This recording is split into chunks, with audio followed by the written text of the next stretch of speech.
여러분, 근육은 나이를 먹어서 줄어드는 게 아닙니다. 움직이지 않아서 썩어가는 겁니다. 지금 이 순간에도 우리 몸은 매년 1%에서 2%씩 근육을 잃고 있어요. 그렇게 10년만 지나면 어떻게 될까요?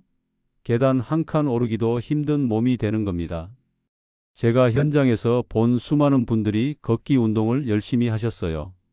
그런데 신기하게도 근육이 오히려 더 줄어들었습니다. 왜 그럴까요? 걷기만으로는 중력에 대한 저항이 충분하지 않기 때문이에요. 근육은 자극을 받아야 자라는데 평지를 천천히 걷는 것만으론 그 자극이 약합니다. 그런데 놀라운 건 이겁니다. 무릎이 약한 분들도 가능한 단 10분 루틴으로 뱃살과 혈당, 체력까지 동시에 회복할 수 있다는 사실이에요. 저는 30년간 노화와 근감소를 연구해온 운동생리학 박사 김도윤입니다. 대학에서 운동생리학을 가르치고 시니어 건강교실을 운영하면서 수백 명의 어르신들이 근육을 되찾는 모습을 직접 봤습니다. 제가 오늘 말씀드릴 내용은 복잡한 운동기구도 필요 없고 헬스장에 갈 필요도 없어요. 그냥 아파트 계단 한 층만 있으면 됩니다. 무릎이 아프다고 걱정하시는 분들도 괜찮아요. 오늘 제가 알려드릴 자세로만 하시면 무릎에 부담 없이 근육을 키울 수 있습니다. 오늘 영상 끝까지 보시면 무릎이 아프지 않게 계단을 오르면서 근육을 되살리는 정확한 자세를 직접 알려드릴 겁니다. 어깨를 어디에 두느냐, 발을 어디에 놓느냐에 따라서 무릎 부담이 완전히 달라집니다. 이걸 모르고 오르시면 무릎만 더 상하게 돼요. 지금 엘리베이터 앞에 서 계신가요? 오늘부터 계단 한 층만 걸어보세요. 당신의 근육시계가 거기서 멈춥니다. 여러분은 오늘 계단을 몇 층이나 오르셨나요? 댓글로 알려주세요. 67세 이정화님은 아파트 3층에 살지만 늘 엘리베이터만 타셨습니다. 무릎이 시큰거리고 조금만 걸어도 숨이 차서 운동을 포기하셨죠. 그러다 어느 날 제가 진행한 건강교실에 오셨어요. 처음 뵀을 때 이정화님은 계단 한 층도 힘들어 하셨습니다. 제가 이렇게 말씀드렸어요. 무릎이 안 좋으시다면 계단을 오르시면 안 된다고 생각하시죠? 그런데 그게 아니에요. 자세만 제대로 하면 계단이야말로 무릎을 살리는 운동입니다. 이정화님은 반신반의하셨죠. 무릎이 안 좋은데 계단을 오르라니요? 하지만 제가 알려드린 세 가지만 실천하셨습니다. 싱크대 잡고 반 스쿼트 10회, 까치발 들기 10회, 그리고 4층까지 천천히 오르기. 단 이 세 가지만요. 처음엔 반신반의하며 시작하셨지만 한 달 후 놀라운 일이 일어났습니다. 이정화님은 혈당 수치가 안정되고 계단 오를 때 통증이 줄었다고 하셨어요. 그리고 더 놀라운 건 바지가 헐렁해졌다는 겁니다. 뱃살이 줄어든 거죠. 어떻게 이런 일이 가능했을까요? 바로 근육이 다시 살아났기 때문입니다. 근육이 살아나면 혈당 조절이 쉬워지고 기초 대사량이 올라가서 뱃살도 자연스럽게 줄어듭니다. 이정화님처럼 여러분도 충분히 가능합니다. 이 이야기를 끝까지 들어야 전체 흐름을 알 수 있어요. 혹시 아직 구독과 좋아요를 누르지 않으셨다면 지금 바로 눌러주세요. 이 채널은 여러분의 건강한 노년을 응원합니다. 오늘 이 영상에서 말씀드릴 내용은 여러분의 근육관리 방식을 완전히 바꿀 수 있는 중요한 지혜입니다. 이 이야기를 끝까지 듣고 실천하셔야만 진정한 변화를 경험할 수 있어요. 끝까지 보지 않으시면 가장 중요한 실천법을 놓치게 됩니다. 특히 무릎이 아프지 않게 계단을 오르는 비밀 자세는 뒤에 나와요. 마지막에 나올 단 하나의 자세 변화가 모든 것을 바꿀 수 있습니다. 여러분의 식습관과 운동 습관을 바꾸는 작은 실천만으로도 충분히 일어날 수 있는 일이죠. 그래서 이제는 우리 일상에서 근육 감소와 직접 연결되는 생활 패턴들을 하나씩 짚어보면서 무릎에 무리 없이 근육을 키우는 계단 루틴을 단계별로 살펴보겠습니다. 앉아 있는 시간부터 말씀드릴게요. 이 부분이 정말 중요한데요. 앉아 있는 시간이 길수록 근육 자극이 사라져서 근감소가 빨라집니다. 여러분, 하루에 몇 시간이나 앉아 계신가요? 아침에 일어나서 식사하고 TV 보고 낮잠 자고 다시 앉아서 저녁 먹고 이렇게만 해도 하루 10시간은 좋게 앉아 있는 겁니다. 미국 운동의학회에서 발표한 연구를 보면요. 45분마다 3분만 서 있어도 근육 감소율이 30%나 줄어든다고 합니다. 딱 3분이에요. 화장실 가는 시간, 물 마시는 시간만 활용해도 충분합니다. 박현숙 62세님은 1시간마다 일어나서 싱크대 잡고 반 스쿼트를 10회씩 하셨어요. 처음엔 귀찮다고 하셨죠. 그런데 한 달 후 허벅지 힘이 달라졌다고 하더라고요. 앉은 지 45분이 지나면 무조건 일어나세요. 간단히 스쿼트 5회에서 10회만 해도 돼요. 여기서 주의할 점은 무릎이 아프면 깊게 앉지 말라는 겁니다. 허리를 곧게 펴서 반만 앉으세요. 의자 높이 정도만 내려가도 충분합니다. 그 다음은 싱크대 스쿼트예요. 무릎 통증을 줄이려면 의자보다 높은 지점을 잡고 반만 앉는 게 좋아요. 왜냐하면 의자에 앉으면 무릎이 90도 이상 꺾이잖아요. 그러면 무릎 연골에 압력이 많이 가요. 근데 싱크대나 탁자를 잡고 허리 높이에서 반만 앉으면 무릎 각도가 60도 정도만 됩니다. 그러면 압력이 훨씬 줄어들어요. 한국체육학회 보고를 보면 싱크대 스쿼트를 4주간 실시한 중년 여성들의 하체 근육량이 평균 7% 증가했다고 해요. 이정화 67세님도 하루 30회씩 2번 나누어 했습니다. 아침에 설거지하면서 15회, 저녁 먹고 나서 15회. 이렇게요. 손을 싱크대에 가볍게 얹으세요. 그리고 천천히 앉았다 일어나기를 10회씩 3세트 하는 겁니다.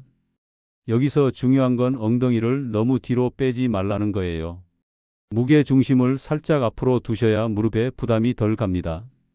혹시 주방에서 설거지할 때 잠깐이라도 운동해 보신 적 있나요?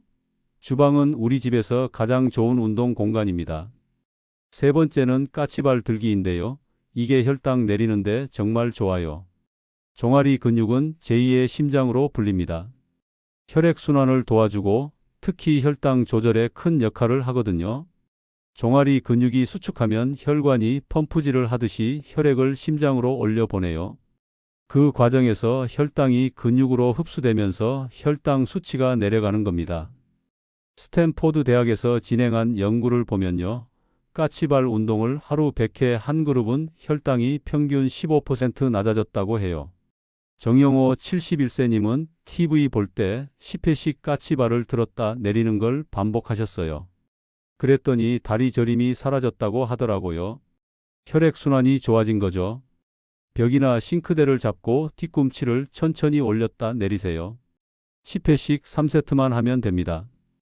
여기서 주의할 건 무릎을 굽히지 않고 허리를 곧게 세운 채로 해야 한다는 거예요. 무릎을 굽히면 종아리 자극이 덜 가요. 혈당 관리가 어려운 분들 이 동작 한번 해보실래요? 정말 간단하거든요. 네 번째, 이제 본격적으로 계단 오르기 이야기를 해볼게요. 계단은 근육을 가장 효율적으로 자극하지만 자세가 잘못되면 무릎 통증을 유발합니다. 제가 현장에서 본 분들 중 대부분이 상체를 뒤로 젖힌 채 오르세요. 그러면 무릎에 체중이 다 실려서 무릎만 아픈 겁니다. 하버드 대학 연구에 따르면 올바른 자세로 계단을 오르면 하체 근육 활성도가 걷기에 2.5배 높다고 해요. 윤명희 64세님은 어깨를 앞쪽으로 기울여 오르는 자세로 바꾼 뒤 통증이 80% 줄었습니다. 단순히 어깨 위치만 바꿨을 뿐인데요. 발을 계단의 절반 정도만 올리세요. 발 전체를 올리려고 하면 무릎이 너무 높이 올라가서 부담이 커져요. 발 앞쪽만 살짝 걸치세요. 그리고 상체를 30도 앞쪽으로 기울이는 겁니다. 이렇게 하면 엉덩이 근육이 중심을 잡아요. 무릎보다 어깨가 앞에 있어야 합니다. 여러분은 계단 오를 때 어깨가 앞인가요? 뒤인가요? 거울 앞에서 한번 확인해 보세요. 다섯 번째는 계단 내리기예요.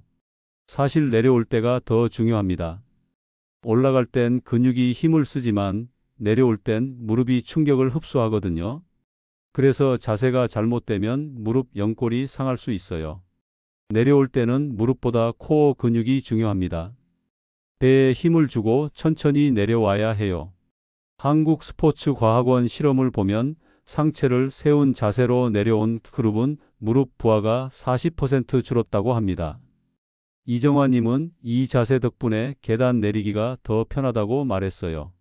올라갈 때보다 내려올 때가 더 편하다는 게 신기하다고 하셨죠. 발바닥 전체를 계단에 밀착시키세요. 그리고 상체를 세운 채 복부에 힘을 주는 겁니다.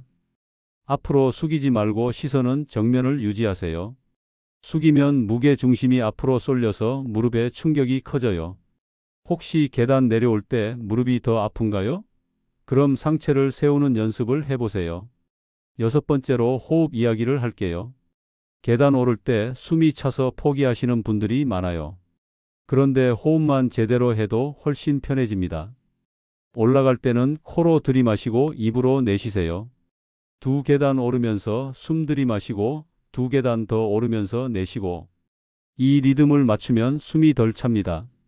서울대학교 운동의학 연구팀에서 발표한 논문을 보면 호흡 리듬을 맞춘 그룹은 그렇지 않은 그룹보다 계단 오르기 지속 시간이 40% 길었다고 해요. 강미숙 69세님은 처음엔 숨이 너무 차서 한층도 힘들어 하셨는데 호흡 리듬을 맞추니까 3층까지 쉬지 않고 오르셨어요. 7번째는 계단 속도 조절이에요. 빨리 오르려고 하지 마세요. 천천히 올라가는 게 근육에 더 좋아요. 왜냐하면 천천히 오르면 근육이 오랫동안 긴장 상태를 유지하거든요. 그게 근육을 키우는데 훨씬 효과적입니다. 한 계단당 3초 정도 생각하고 천천히 오르세요. 일본 도쿄대학 연구를 보면 천천히 계단을 오른 그룹이 빠르게 오른 그룹보다 근육 증가량이 2배 높았다고 해요. 김동수 73세님은 천천히 오르는 연습을 하면서 무릎 통증이 완전히 사라졌다고 하셨어요. 속도를 늦추니까 자세도 바르게 유지할 수 있었대요. 8번째, 마지막으로 말씀드릴 건 회복 시간이에요. 계단 오르기는 생각보다 강도가 높은 운동입니다. 그래서 매일 하는 게 좋지만 처음엔 이틀에 한 번씩 하는 게 나아요. 근육이 회복할 시간을 줘야 하거든요. 근육은 운동할 때 자라는 게 아니라 쉴 때 자라요. 대한스포츠의학회 보고를 보면 적절한 휴식을 취한 그룹이 매일 운동한 그룹보다 근육량 증가가 더 컸다고 해요. 이건 과훈련을 피하라는 뜻이에요. 박순자 66세님은 처음엔 매일 하려다가 무릎이 아파서 이틀에 한 번으로 바꾸셨어요. 그랬더니 오히려 꾸준히 할 수 있었고 3개월 뒤엔 매일 해도 괜찮을 만큼 체력이 좋아지셨어요. 이제 이렇게 익숙해지면 생활 속 루틴으로 확장해 볼 차례입니다. 단순히 계단만 오르는 게 아니라 하루 전체를 근육을 지키는 시간으로 바꿔보는 거예요. 먼저 4층 기준으로 하루 1회 계단 오르기부터 시작해 볼까요? 왜 4층이냐고요? 4층은 근육 자극과 피로도의 균형이 가장 좋아요. 2층은 너무 짧아서 효과가 적고 6층은 처음 시작하시는 분들한테 부담이 커요. 4층 정도면 딱 적당합니다. 올라가는데 2분에서 3분 정도 걸리고 심장 박동도 적당히 올라가면서 근육도 충분히 자극받아요. 처음엔 한 번만 하세요. 익숙해지면 2번으로 늘리면 됩니다. 무리하지 마세요. 올라갈 땐 상체를 앞으로 기울이고 내려올 땐 천천히 복근으로 제어하면서 내려오세요. 여러분 댁은 몇 층인가요? 오늘 한번 걸어보세요. 엘리베이터 버튼 누르기 전에 한 번만 생각해 보시면 돼요. 2번째는 운동 스낵이라는 개념인데요. 운동을 간식처럼 나눠 먹는다는 뜻이에요. 30분 한 번 운동하는 것보다 5분씩 3번 하는 게 더 꾸준히 지속된다는 연구 결과가 있어요. 사람은 30분을 비우기는 어려워도 5분은 쉽게 낼 수 있거든요. 그래서 아침, 점심, 저녁으로 나눠서 짧게 하는 겁니다. 식사 직후는 피하세요. 소화가 방해될 수 있어요. 식사 후 30분 정도 지나서 가벼운 스트레칭 한 뒤에 시작하시면 됩니다. 아침에 싱크대 스쿼트 10회와 까치발 들기 10회, 점심에 또 같은 동작, 저녁에 한 번 더. 이렇게만 해도 하루 90회를 하는 거예요. 운동을 간식처럼 나눠보신 적 있나요? 한번 시도해 보세요. 3번째는 단백질과 수면의 균형이에요. 운동만 한다고 근육이 생기는 게 아닙니다. 단백질은 근육의 재료고 수면은 회복의 시간이에요. 이 두 가지가 빠지면 아무리 운동해도 근육이 안 생겨요. 단백질은 하루에 체중 1kg당 1g 정도 드시면 돼요. 60kg이시면 60g이죠. 과도한 보충제 대신 두부, 달걀, 콩류로 충분히 보충할 수 있어요. 두부 한 모가 약 20g, 달걀 한 개가 6g 정도예요. 하루에 두부 반 모, 달걀 2개, 콩 한 줌 정도면 충분합니다. 그리고 수면은 하루 7시간은 자셔야 해요. 근육은 자는 동안 회복되거든요. 식사 후 2시간 뒤에 가벼운 걷기를 하시면 혈당 조절에도 좋고 소화에도 도움이 돼요. 어제 몇 시간 주무셨나요? 잠이 부족하면 아무리 운동해도 효과가 반감됩니다. 네 번째는 주방 루틴이에요. 생활 공간을 운동 공간으로 바꾸면 꾸준함이 생깁니다. 헬스장에 가려면 준비하고 이동하는 시간이 필요하잖아요. 근데 주방은 매일 가는 공간이에요. 밥 먹고 설거지하고 물 마시러 가고 그 시간을 운동 시간으로 만드는 겁니다. 설거지하는 중에 10회 반 스쿼트, 밥 짓는 중에 까치발 10회. 이렇게만 해도 하루에 몇십 회를 하는 거예요. 여기서 주의할 건 주방에서 미끄러지지 않게 슬리퍼는 벗고 하세요. 맨발이 가장 좋아요. 오늘 저녁 설거지하면서 한번 해보실래요? 설거지가 운동 시간으로 바뀌는 순간이에요. 다섯 번째는 함께하는 루틴이에요. 가족과 함께하면 운동 지속률이 2배 높습니다. 혼자 하면 작심삼일이 되기 쉬운데 배우자나 자녀와 함께하면 서로 독려하게 되거든요. 함께 4층까지 오르고 내려오면서 대화를 나누세요. 그러면 운동이 즐거워집니다.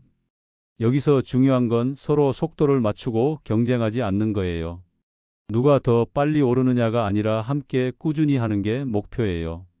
함께 운동할 가족이 있으신가요? 오늘 저녁에 한번 제안해 보세요. 여섯 번째는 날씨와 계절 대비예요. 여름엔 땀이 많이 나니까 물을 충분히 드세요. 탈수되면 근육 경련이 올 수 있어요. 겨울엔 근육이 경직되기 쉬우니까 준비 운동을 충분히 하세요. 실내 계단이면 괜찮지만 야외 계단은 겨울에 미끄러우니까 조심하셔야 해요. 일곱 번째는 신발 선택이에요. 계단 오를 때는 쿠션이 좋은 운동화를 신으세요. 슬리퍼나 샌들은 미끄러울 수 있어요. 발목을 잘 잡아주는 신발이 좋고 너무 딱딱한 신발은 피하세요. 발바닥 전체가 편안하게 느껴지는 신발이 최고예요. 여덟 번째는 기록하기예요. 매일 몇 층을 올랐는지, 몇 회 운동했는지 간단히 메모하세요. 달력에 동그라미만 쳐도 돼요. 기록을 보면 성취감이 생기고 며칠 쉬었는지도 바로 알 수 있어요. 스스로를 관리하는 가장 쉬운 방법이 기록입니다. 아홉 번째는 통증 관리예요. 운동 후에 무릎이나 허벅지가 뻐근할 수 있어요. 이건 정상이에요. 근육이 자극받았다는 신호거든요. 근데 날카로운 통증이 있다면 바로 멈추고 쉬셔야 해요. 뻐근한 건 괜찮지만 찌르는 듯한 통증은 다칠 수 있다는 신호예요. 운동 후엔 가볍게 스트레칭을 해주세요. 허벅지 앞쪽, 뒤쪽, 종아리를 쭉쭉 펴주면 근육이 빨리 회복됩니다. 따뜻한 물로 샤워하는 것도 도움이 돼요. 이제 마지막으로 오늘 배운 내용을 정리하고 당장 실천할 한 가지를 알려드리겠습니다. 지금까지 말씀드린 것들이 어렵게 느껴질 수도 있는데요. 사실 한 번에 다 할 필요는 없어요. 하나씩 천천히 늘려가면 됩니다. 오늘 내용 어렵지 않았죠?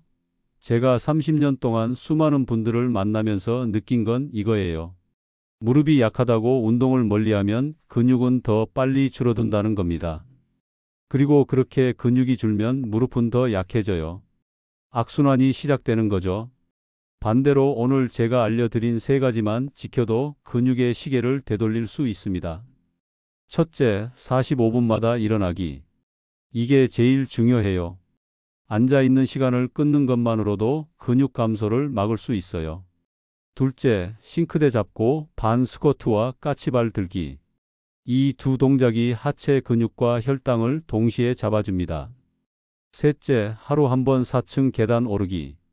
이게 근육을 진짜로 키우는 운동이에요. 잘못된 상식을 하나 짚고 넘어갈게요. 많은 분들이 무릎엔 계단이 해롭다고 생각하세요. 그런데 그건 잘못된 거예요.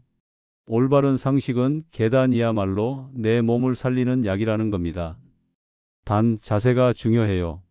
상체를 앞으로 기울이고 발은 절반만 올리고 천천히 오르세요. 이렇게만 하면 무릎은 안 아파요. 만약 잘못 관리하면 어떻게 될까요? 계속 앉아만 있고 엘리베이터만 타고 운동 안 하면 근육은 매년 2%씩 줄어듭니다. 10년이면 20%예요. 그러면 계단 한층 오르기도 숨차고 화장실 가는 것도 힘들어져요. 그리고 근육이 줄면 기초 대사량이 떨어져서 뱃살이 늘어나고 혈당도 올라가요. 당뇨병, 고혈압이 따라오는 거죠. 반대로 제대로 관리하면요. 3개월이면 체력이 확 달라져요. 계단 오르는 게 편해지고 바지가 헐렁해지고 혈당 수치가 안정되고 숨이 덜 차요. 그리고 가장 중요한 건 자신감이 생긴다는 거예요. 내가 나이를 먹어도 여전히 건강하게 살 수 있구나 하는 확신이 생기는 겁니다. 이정화 67세님이 그랬어요. 처음엔 계단 한 층도 힘들었는데 3개월 후엔 4층을 왕복으로 2번 오르신대요. 그리고 무릎 통증이 거의 사라졌고 혈당 수치도 정상 범위로 들어왔어요. 바지가 한 치수 줄었고 친구들이 젊어 보인다고 놀렸대요. 이 모든 게 단 10분 루틴으로 가능한 일입니다. 오늘 당장 실천할 수 있는 단 하나만 말씀드릴게요. 오늘 집에 가시면 엘리베이터 대신 계단을 한 층만이라도 걸어보세요. 딱 한 층이요. 그리고 내일은 2층, 모레는 3층. 이렇게 하나씩 늘려가는 겁니다. 무리하지 마세요. 한 층씩 천천히 늘려가면 돼요. 그리고 주방에서 설거지할 때 싱크대 잡고 반 스쿼트 10회만 해보세요. 이것만 해도 오늘 당장 근육이 자극받아요. 작은 실천 하나가 습관이 되고 습관이 모여서 건강이 되는 겁니다. 근육은 하루아침에 사라지지 않지만 하루아침에 돌아오지도 않아요. 하지만 오늘부터 시작하면 3개월 후엔 완전히 다른 몸이 됩니다. 다음 영상에서는 계단 오르기를 더 쉽게 해주는 발목 스트레칭 루틴을 알려드리겠습니다. 발목이 유연하지 않으면 계단 오를 때 중심을 잡기 어려워요. 발목을 풀어주는 간단한 동작 5가지를 준비했으니까 다음 영상도 꼭 봐주세요. 제가 지난 30년 동안 현장에서 직접 본 건 이거예요. 나이는 숫자일 뿐이에요. 근육만 지키면 70대도 50대처럼 활동할 수 있어요. 이정화님, 박현숙님, 윤명희님 모두 그렇게 변화하셨어요. 여러분도 충분히 할 수 있습니다. 여러분은 오늘부터 실천하실 건가요? 댓글로 알려주세요. 어떤 동작부터 시작하실 건지 목표는 몇 층인지 공유해 주시면 제가 응원하겠습니다. 함께 건강한 노년을 만들어가요. 오늘도 영상 끝까지 봐주셔서 감사합니다. 구독과 좋아요도 꼭 부탁드려요. 다음 영상에서 또 만나요. 건강하세요.